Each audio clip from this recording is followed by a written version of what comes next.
High hello welcome back to my channel. तर आज बाहेर खूप ऊन पडलेलं आहे आणि घरामध्ये बेत मात्र अगदी भारी झालं आहे।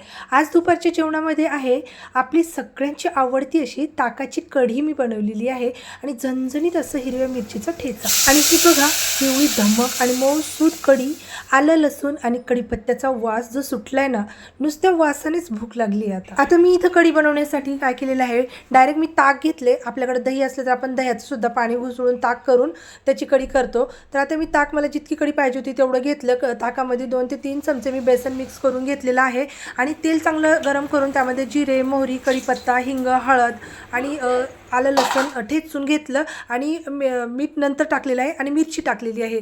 मिरच्या ठेचून घेतल्या आणि मी मस्त अशी कढीला फोडणी दिली आहे। आता मी त्यामध्ये ना पकोडे सुद्धा तळून टाकत असते। कढी पकोडे छान लागतात, एकदम अशी पातळ कढीच नाही करायची। तर इथे मी पकोड्यासाठी थोडंसं बेसन घेतले, त्यामध्ये मिरची, हळद आणि मीठ मी हे टाकून पातळ असं जसे आपल्याला पकोडे होतील मऊ असे तसे मी पकोडे तळून घेतले आणि मी कढीमध्ये टाकलेले आहे आणि कढीला छान उकळी आल्यानंतरच त्यामध्ये मीठ टाकायचं आहे। आता मी इथे ज्वारीच्या भाकरी केले, कारण मला सोबत करायचं आहे मिरचीचा झणझणीत असा गावरान ठेचा।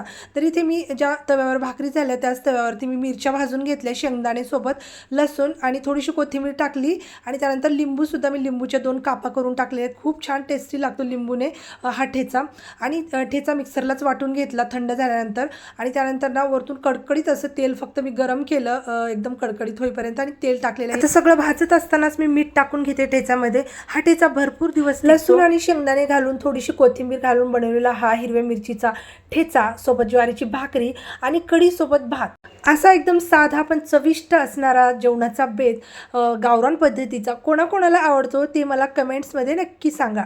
आणि व्हिडिओ आवडला असेल तर व्हिडिओला एक लाईक करा आणि चॅनलला अशाच गावरान रेसिपीज बघण्यासाठी सबस्क्राईब करायला विसरू नका।